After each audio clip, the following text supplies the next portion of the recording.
Yes, you have read the title of this video right. Saudi Arabia is ruining boxing. Now, I know what you guys are thinking. Saudi Arabia is saving boxing. What am I talking about? Yes, they're putting on the fights we all have wanted to see, and it's crazy to me that we might actually get Fury and Usyk on the same card as Deontay Wilder and Anthony Joshua. They also put on a massive event between Francis Ngannou and Tyson Fury, and Ngannou was finally able to get his payday, and they made it such a massive event by bringing in celebrities like Eminem and Kanye West. They brought out everybody to this event and spent so much on it. So you guys might be like, hey Jack, what are you talking about? They are going to save boxing. We are now finally going to get to see these big fights, and we finally have a stage for it because they're offering so much money that you just can't say no. It's coming to a point where they're like, man, even if I lose, at least I get like 50 million, you know what I mean? And that's really what boxing is, and that's the problem with boxing is a lot of these boxers, they're not really, I don't want to say they're not fighters because at the same time they are very talented, and of course they're very tough and they do want to win. So they're fighters, but it seems like now they're more businessmen first, which I can understand. At the end of the day, money does matter, right? You know, you do need money in your real life. You could be the toughest fighter on planet Earth. It doesn't mean that that's going to pay your bills. So how is Saudi the beginning of the end to boxing? Well, I'm going to tell you guys in this video because I am the only guy out here not getting paid by Saudi Arabia. This is why nobody's talking about this. It's because everybody's getting paid from Saudi to go to the event. Everybody's just seeing the money come in. They don't want to talk about the future. They don't want to talk about boxing in 5 years from now, 10 years from now. Because I guarantee you that this might be one of the biggest causes for its end and why we won't see any more big fights after the next few years. But before we get into that, I want to remind you guys that the subscribe button, like, comment, and share. We're trying to hit 20K by the end of the year. You guys are the best fan base in MMA, so I know you guys are going to help me with that goal. And by the off chance that I'm invited to Saudi Arabia to some sort of fight, I want to say that this video is a joke, so don't worry. If you guys are planning to invite me, I'll still accept the invite. I'll take down the video. Alright, but for real now, Saudi Arabia, you guys might be like, what the hell is going on in Saudi? Well, about a year ago, all these boxing fights seemed impossible to make. From Fury and Usyk, to Anthony Joshua, Deontay Wilder, to Ngannou and Fury. Like, all these fights seemed like they were never going to be made, and everybody was losing hope. But over this past year, I mean, we've seen massive fights from Jake Paul and Tommy Fury. That fight was scheduled multiple times. Now, I do think that Tommy Fury gets too much criticism from pulling out of those Jake Paul fights. However, it happened in Saudi, and all of a sudden, the fight happened. Then we get to Ngannou and Fury, a fight that didn't seem like it was going to happen. And now, the last straw is the fact that we are now going to see Fury and Usyk go down February 17th. I mean, people have been talking about this fight since 2021 when Usyk first beat AJ. And even longer than that, we've been wanting a unified heavyweight champion. I mean, there were talks of AJ and Deontay Wilder before even Tyson Fury returned. Like, everybody has wanted to see the undisputed heavyweight king, and now it's finally happening. And at the end of the year in December, we're going to see Anthony Joshua and Deontay Wilder fight on the same card, however, not against each other, which is very disappointing. I guess Saudi can only make these guys fight so much. But in all seriousness, how are these fights now all of a sudden being made, and why does Saudi Arabia actually do this? But Saudi Arabia pays these promotion site fees. This is money that they give to the promoters, to the fighters, to make sure the event happens there, in Saudi Arabia, of course. You're going to see purses for Ngannou and Fury that really should probably be around 20 million, and they should both split it from there. And you're going to start seeing things get to 50 million, which is absolutely insane. You guys saw the pay-per-view. You guys were there for the build-up. Tell me, was that a $50 million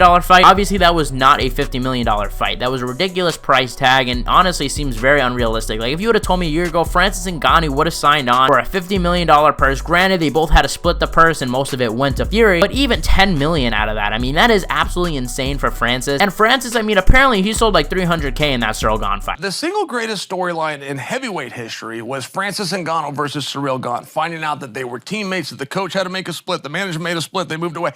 Those guys, and it was projected to do 1.2 million, just to share for you. It did just over 300,000. It was the biggest flop of last year. So Ngannou isn't a pay-per-view draw, and while Tyson Fury is, but everybody thought in the build-up that Tyson Fury was going to easily beat Ngannou, including myself, man. I honestly didn't know if it was going to go past a round. You guys will recall in the video, I legitimately wasn't sure if it'd go to round 1 or end at round 2, and I certainly didn't think it was going to end in round 3. Obviously, a dumb opinion. The fight wound up being amazing. It was an awesome fight, and Francis Ngannou arguably won the fight. In my opinion, did win the fight. But we didn't know that going in, so it definitely was not a $50 million fight. And now you're seeing Deontay Wilder and Anthony Joshua. They're hopping in on Saudi. And now it just seems like all of these fights are happening in Saudi Arabia. And all these fights, all these fantasy matchups we've always wanted to see is happening in Saudi Arabia. Even the UFC is hopping in on this action and having a Saudi Arabia event in March. Everybody's hopping on this trend because of the massive site fees that they're having. And they're spending so much on the event. I mean, even if you look at the Ngannou Fury fight, look how many rappers were at the event. Look at how many people were performing. You know how much rappers charge for performances? Especially the rappers that they had, like, they didn't even have, you know, small people there. Everybody there was just massively famous. But I'm getting too ahead of myself. You guys are probably thinking, Jack, are you just being a hater? Like, you just not want to see these fights? I already hear the comments. I already hear people saying I'm delusional. But here's what's gonna wind up happening. We already have been seeing people demand crazy purses when they don't deserve it. What's going to happen is that guys are going to start overselling themselves, and that's what's going to be the issue here. Not every boxing event is going to happen in Saudi Arabia. It just can't, right?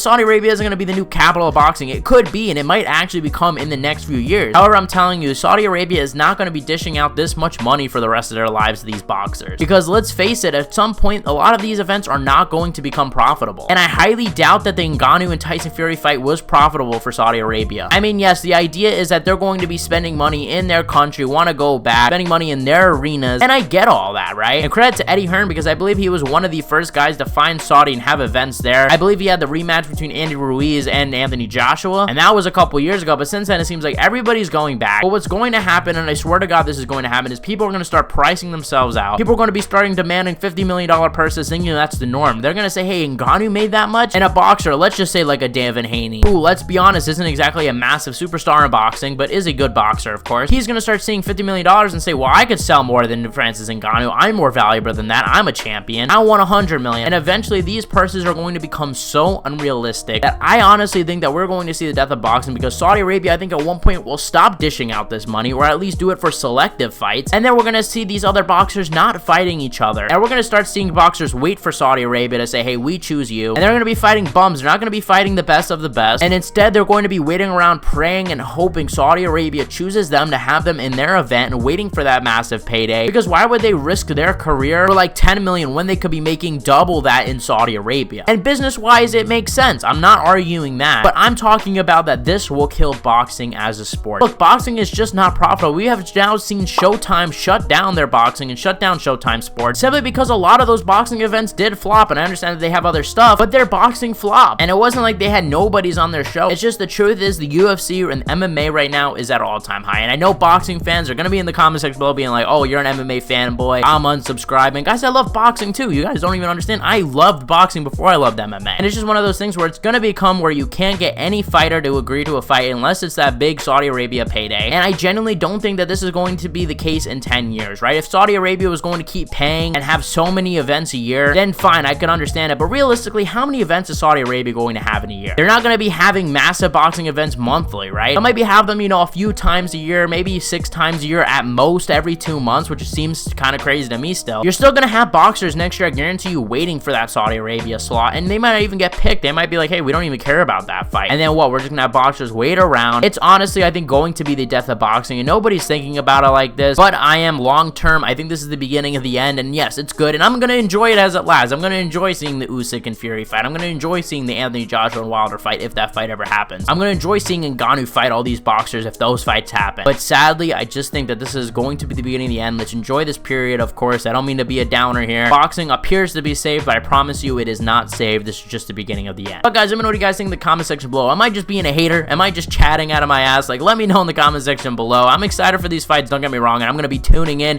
to both of these fights, and I'm going to be buying the pay-per-view, and if Saudi changes their mind, Saudi, don't get mad, man. I'm sorry. You guys can invite me to the event. I'll sit next to Conor McGregor and Eminem. Don't worry about that. I'll keep them company. Thank you guys for watching. You guys are the best fan base of MMA, and I'll see you guys in the next one.